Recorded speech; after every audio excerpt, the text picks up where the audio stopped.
हर रोज एक नई कहानी देखने के लिए चैनल को सब्सक्राइब करें और बेल आइकन दबाना ना भूलें। राजेश की शादी को 1 महीने ही बीते थे, लेकिन राजेश को सीमा पसंद नहीं थी क्योंकि सीमा थोड़ी सांवली थी, जिस वजह से राकेश सीमा से दूर दूर रहता था। अब एक रोज सीमा की सास सरला सीमा से कहती है, बहू तेरे माँ बाप ने तेरी छोटी बहन की फोटो दिखाकर तेरी शादी राजेश से करवा दी, वरना तो मैं भी तुझसे शादी करने के लिए राजी ही नहीं होती। माँ जी, ये बात आप मुझे 1 महीने से रोज सुना रही हो। आप चाहते क्या हो? तेरा और राजेश का तलाक, जो तू होने नहीं दे रही है। वो तो कभी होने से रहा माँ जी, चाहे आप जितनी कोशिश कर लो। ये बातें चल ही रही होती है कि तभी सरला की पड़ोसन विमला का आना होता है और वो आते ही सरला से कहती है, क्या बातें चल रही हैं सास बहू के बीच, जरा मैं भी तो सुनूं।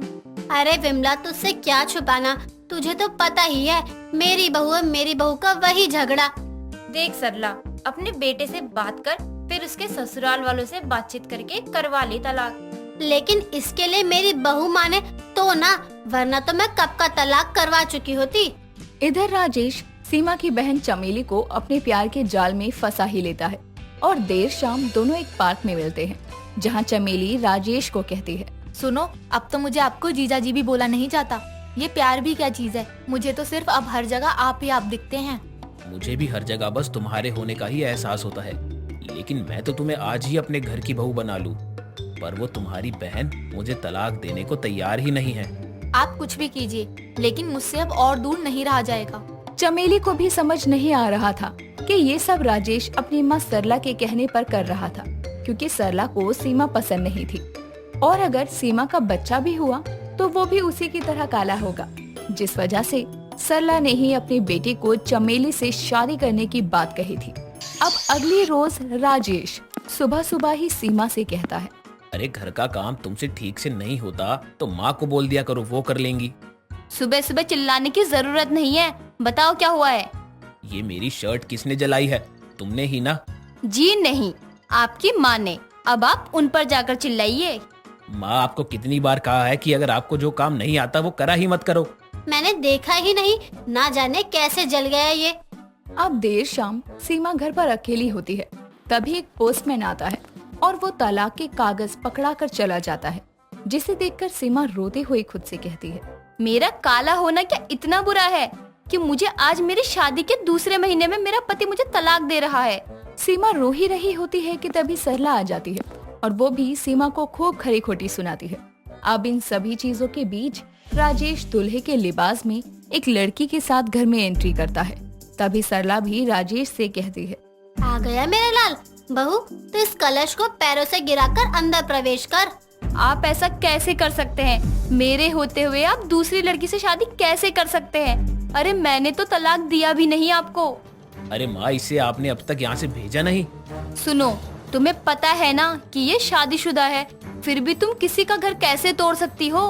अरे तुम्हें पता नहीं ये कौन है? चलो तुम्हें मिलवा ही देता हूँ कि आखिर ये है कौन। अब राजेश चमेली का घूंघट उठाता है और अपनी बहन को अपनी सौतन बना देखकर सीमा को धक्का सा लगता है और वो रोती हुई चमेली से कहती है, तू मेरी बहन होकर मेरा ही घर बर्बाद करने आ गई। तूने अपनी बहन की जिंदगी बर्बाद कर दी। माँ, इसे लेकर जाओ, चमेली को उसका रूम दिखा दो।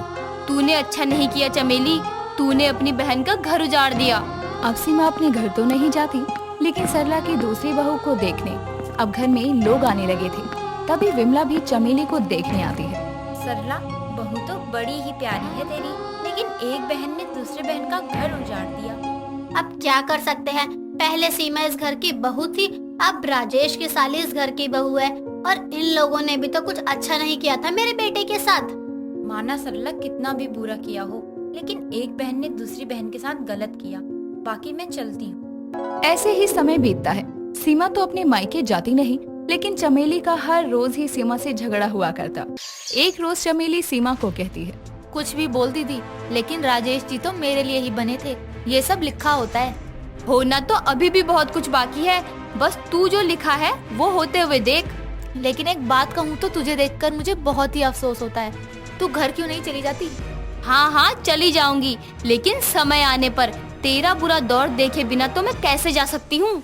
धीरे धीरे समय बीतता है और एक रोज चमेली काम करते हुए छत के जीने से गिर जाती है। चमेली को हॉस्पिटल ले जाया जाता है। तभी कुछ समय बाद ही डॉक्टर चमेली का टेस्ट करके कहते हैं, अच्छा ये बात है। देखिए आपकी बहू तो ठीक है, लेकिन इनके साथ पहले कोई प्रॉब्लम हुई थी क्या? जैसे कि कुछ भी तरीके का कुछ प्रॉब्लम या कोई कॉम्प्लिकेशन कुछ भी हुआ था क्या? जी नहीं, कोई प्रॉब्लम नहीं थी हमारी बहू को।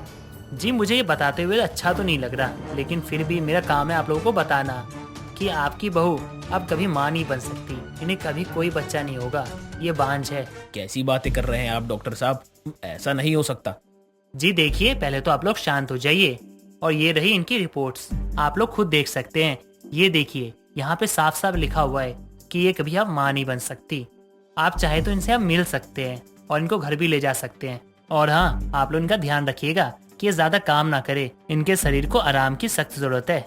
इतना सुनने के बाद ही सरला रोने लगती है और अपने बेटे से कहती है, मुझे क्या पता था, जिस कारण मैंने इसे अपने घर की बहू बनाया, अब तो वो कारण भी नहीं रहा, इसे तो इसके मायके छोड़कर आ। माँ आप ये कैसी बातें कर रही हैं, मैं ऐसा नहीं कर सकता। मैं घर जा रही हूँ, इसे इसके मायके छोड़कर आ जाइयो। अब सरला अपनी बहू से मिले बिना घर पहुंचती है। वैसे ही सीमा अपनी सास सरला से कहती है, माँ चमेली कैसी है, वो ठीक तो है ना? हाँ वो ठीक है, लेकिन मैंने उसे उसके मायके भेज दिया है, वो अब कभी माँ नहीं बन सकती है। ये आप क्या कह रही हैं? वो माँ कैसे नहीं बन सकती? बहू डॉक्टर ने ही ये सब कहा है। मैंने बच्चे के लिए ही चमेली से अपने बेटे की शादी करवाई थी। आज देखो ऊपर वाला मेरे साथ क्या खेल खेल रहा है। माँ जी वो ठीक हो जाएगी, उसका इलाज होगा, आप समझने की कोशिश कीजिए, डॉक्टर ऐसे ही कह रहे होंगे। सीमा का अपनी बहन के लिए इतना प्यार देखकर सरला को बहुत ही पछतावा होता है और वो अपनी बहू सीमा से कहती है, बहू मैं गलत थी, मुझे लगा था तुझसे शादी के बाद मेरे पोता पोती काले होंगे, लेकिन अब तो मैं दादी ही नहीं बन पाऊंगी। माँ जी अब रो क्यों रही हो, सब ठीक हो जाएगा, आप मानो या ना मानो। कुछ समय बाद ही राजेश चमेली के साथ घर आता है और चमेली को भी जब उसकी माँ ना बनने के बारे में पता चलता है तो वो भी रोते हुए अपनी बहन सीमा को कहती है, दीदी मुझे माफ कर दो, मुझसे गलती हो गई थी, मैं भी इनके प्यार में बहक गई थी। अब जो भी मेरे साथ हो रहा है वो सब मेरे ही कर्मों का नतीजा है। चमेली सब ठीक हो जाएगा। सबको क्या हो गया है, माँ जी भी ऐसी बहकी बहकी बातें कर रही है और तू भी ऐसी बातें कर रही है। सीमा ये सब सच कह रहे हैं, मैं कभी पिता नहीं बन सकता हूँ, मुझे माफ कर देना। सीमा अब अगली ही सुबह सरला और राजेश का घर छोड़कर चली जाती है, क्योंकि सरला और राजेश ने जो भी उसके साथ किया उसके बदले का दुख उन्हें जिंदगी भर के लिए मिल गया था। और चमेली भी आखिरी समय में घर छोड़कर चली ही गई और सरला को भी इस बात का काफी पछतावा होता है। राधिका अपने ससुराल की बहुत अच्छी और लाडली बहू थी। उसके घर वाले उससे बहुत प्यार करते थे, लेकिन उसकी खिड़की से झांकने की आदत के चलते सभी घर वाले उसे हमेशा टोका करते, लेकिन उस पर किसी की बातों का कोई असर नहीं होता। ऐसे ही एक दिन सुबह के समय राधिका अपनी सास के लिए चाय लेकर उसके कमरे में जाती है। तभी उसकी नजर सुमन के कमरे की खिड़की पर पड़ती है, तो वो वहीं रुककर अपने मन में कहती है, कमरे में जाने से पहले क्यों ना एक बार खिड़की से देख लिया जाए कि माँ जी अकेले कमरे में क्या करती हैं, पता तो चलेगा, वैसे भी कोई है नहीं आसपास। राधिका इतना कहकर अपनी सास की खिड़की से झांकना शुरू करती है। तभी उसकी ननद शीना और उसका पति राहुल वहां आकर कहते हैं, अगर तुम्हारा खिड़की से झांकने का शौक पूरा हो गया हो तो कुछ चाय नाश्ता दोगी हमें, क्योंकि हम तुम्हें कितना भी समझा ले, लेकिन तुम हो खिड़की से झांकने वाली आदत कभी नहीं छोड़ सकती हो। भाभी मुझे ये समझ नहीं आता कि आपको ऐसे चोरी चोरी किसी की खिड़की से झांकने में मिल क्या जाता है। आप लोग कब आए? मैं खिड़की से झांक नहीं रही थी, आप लोग गलत मत समझिए। अच्छा, मैंने ना अपनी आंखों से तुम्हें ना माँ के कमरे में खिड़की से झांकते हुए देखा है, उसके बाद भी तुम झूठ कह रही हो। अपने खुद के घर में खिड़की से ताका झांकी करने की क्या जरूरत है? भगवान ही जाने कहाँ से मुझे खिड़की से झांकने वाली बीवी मिल गई यार। भाभी अभी भी टाइम है, सुधार लीजिए अपनी आदत, कोई बाहर वाला देखेगा तो क्या सोचेगा। कहाँ फंस गई, सुबह सुबह भाषण देना शुरू कर दिया सबने। सभी राधिका को उसकी खिड़की से झांकने की आदत को लेकर सुना ही रहे थे।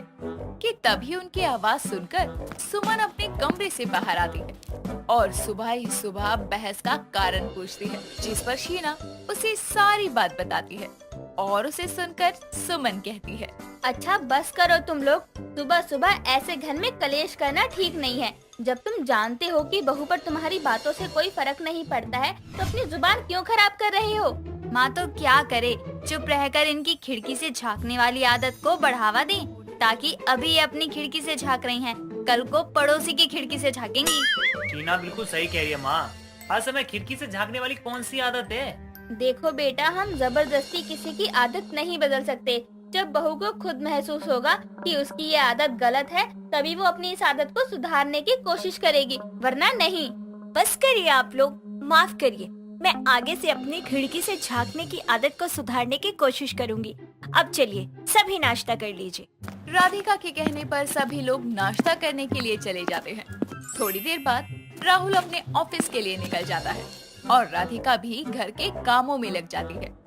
ऐसे ही थोड़ा समय और बीतता है। तभी एक दिन रात के समय राहुल फोन पर बातें करते हुए कमरे में आता है और देखता है कि उसकी बीवी राधिका अपनी खिड़की पर खड़ी होकर पड़ोसी के कमरे में झांक रही है, जिसे देखकर वो कॉल कट करके उसके पास जाकर कहता है, पहले तुम मुझे ये बताओ कि तुम सुधरने का क्या लोगी? तुम अपनी खिड़की से झांकने वाली आदत कब छोड़ोगी या छोड़ोगी भी कि नहीं? आप तो हमेशा ही मुझे सुनाते रहते हैं। जरा आप भी सामने नजर डालिए। शर्मा जी की बहू किसी और के साथ है, क्योंकि अमित तो ज्यादातर काम के चक्कर में बाहर रहता है। तुम्हें ज्यादा पता है दूसरों के बारे में। ये ना खिड़की से ताका झाकी करना बंद करो दूसरों के घर में, अच्छा नहीं लगता है। चलो यहाँ से। बड़े अजीब हो, आपके दोस्त की बीवी अपने पति को धोखा दे रही है और आप देखने की कोशिश भी नहीं कर रहे हैं कि वो कौन है। वो क्या है ना, मुझे ना तुम्हारी तरह दूसरों के घर में ताका झाकी करने की कोई भी आदत नहीं है। मुझे अपनी लाइफ से ही फुर्सत नहीं है। मैं दूसरे के फट्टे में क्यों पड़ूं? आप पढ़िए या मत पढ़िए, लेकिन मैं तो देख कर ही रहूंगी कि आखिर वो है कौन। बात मान लो, अच्छा नहीं लगता है किसी की प्राइवेसी में ऐसे घुसना। देखिए, मैं घर में थोड़ी ना जा रही हूँ ताका झाकी करने के लिए। मैं तो घर की खिड़की पर खड़ी हूँ। अब अपने कमरे की खिड़की खुली तो मेरी नजरें उस पर गई। इसमें मेरी क्या गलती है? तुम्हें जो करना है तुम करो यार। मैं जा रहा हूँ सोने के लिए। लोगों को संस्कारी, प्यार करने वाली अच्छी बीवी मिलती है। पता नहीं मैंने कौन से बुरे काम कर दिए जो मुझे ऐसे खिड़की से झांकने वाली बीवी मिली है। राहुल इतना कहकर गुस्से में जाकर बेड पर सो जाता है, लेकिन राधिका को कोई फर्क नहीं पड़ता। वो अपनी खिड़की से पड़ोसी के कमरे में झांकने में लगी रहती है। अगले दिन सुबह वो किचन में नाश्ता बना रही थी, तभी उसे सब्जी वाले की आवाज आती है। वो सब्जियां खरीदने के लिए घर के बाहर जाती है और वहाँ अपनी पड़ोस की औरतों को देखकर शर्मा की बीवी आरती के बारे में उनको बताने लगती है और उसकी सारी बातें उनसे कुछ दूर खड़ी आरती भी सुन लेती है, जिसे सुनने के बाद आरती गुस्से में राधिका के घर जाती है और उसकी सास सुमन से कहती है, सुमन, तेरी बहू की जुबान बहुत चलती है, उसको जरा समझा दे। अगर मैं चाहती तो उसको सबके सामने भी सुना सकती थी, लेकिन मुझे ऐसे लोगों के सामने किसी का तमाशा करना अच्छा नहीं लगता है। आरती तो इतनी गुस्से में क्यों है? क्या हुआ? तेरी बहू पड़ोस के औरतों के साथ मिलकर मेरी बहू की बदनामी कर रही है कि रात में वो किसी लड़के के साथ थे अपने कमरे में। अब जरा तू ये बता, किसकी हिम्मत है जो मेरे रहते हुए मेरी बहू के कमरे में चला जाए? और वो सब छोड़, किसी के घर की खिड़की से ताक झाक करना ठीक है क्या? और जो लड़का उसके कमरे में गया था ना, वो मेरा ही बेटा था, समझी? बता दे अपनी बहू को। आरती इतना कहकर वहाँ से चली जाती है। थोड़ी देर बाद राधिका बाहर से सब्जियां लेकर वापस आती है और सुमन उसे सारी बात बताकर बहुत सुनाती है। ऐसे ही थोड़ा समय और बीतता है, लेकिन राधिका की खिड़की से झांकने की आदत में कोई सुधार नहीं था। तभी एक दिन शाम के समय राधिका अपनी ननद शीना के कमरे में उसे चाय के लिए बुलाने जा रही थी। तभी उसकी नजर कमरे की खुली खिड़की पर जाती है और अपनी आदत के चलते वो दरवाजे से जाने की जगह खिड़की से झांकना शुरू करती है और देखती है कि उसकी ननद किसी से वीडियो कॉल पर बातें कर रही है। तभी वो तुरंत जाकर हॉल में बैठी अपनी सास के पास जाकर कहती है, माँ जी, शीना किसी के साथ वीडियो कॉल पर हंस हंस के बात कर रही है, इसीलिए वो चाय पीने नहीं आई। इतनी भी किसकी जरूरी कॉल है जो वो अपना खाना पीना भी भूल गई? तूने उसे बुलाया कि नहीं? अगर मैंने माँ जी को बताया कि मैंने खिड़की से ताका झाकी की है तो ये ननन जी को छोड़कर मुझ पर बरसना शुरू कर देगी। बोलना क्या हो गया? एक काम करती हूँ, मैं ही जाकर देखती हूँ किसकी वीडियो कॉल है। सुमन इतना कहकर राधिका के साथ शीना के कमरे में जाती है और उसे अपनी दादी के साथ वीडियो कॉल पर बातें करता देखकर कॉल कटने के बाद सुमन राधिका से कहती है, इसका मतलब बहू तूने फिर खिड़की से ताका झाकी करी और शीना को वीडियो कॉल पर देखकर उसे गलत साबित करने के लिए मुझे चुगली करने के लिए आ गई। अगर मैं आकर नहीं देखती तो मेरे मन में शक बन जाता। तू ही बता, ये सब करना सही है? पता नहीं कोई अपने कमरे में किस तरह रहता हो, कैसे बात करता हो, सबकी अपनी लाइफ है। ऐसे में लोगों की खिड़कियों से ताका झाकी करना ठीक नहीं है। बाकी तो तू खुद समझदार है। सुमन राधिका को उसकी आदतों के चलते समझा ही रही थी कि तभी वहाँ पर राहुल आता है और सबको ऐसे परेशान खड़ा देखकर उसका कारण पूछता है, जिस पर शीना उसे सारी बात बताती है और उसे सुनकर राहुल कहता है, अरे हद होती है राधिका, तुमने शीना की सगी भाभी होकर उसके खिलाफ माँ के मन में शक भरने की कोशिश की। अरे एक बार तो कमरे में जाकर देख लेती, उसके बाद जाकर माँ को कुछ कहती। ऐसे उस दिन तुमने शर्मा जी की बहू को पूरे मोहल्ले में बदनाम कर दिया। आज खुद की ननद को गलत बता रही हो।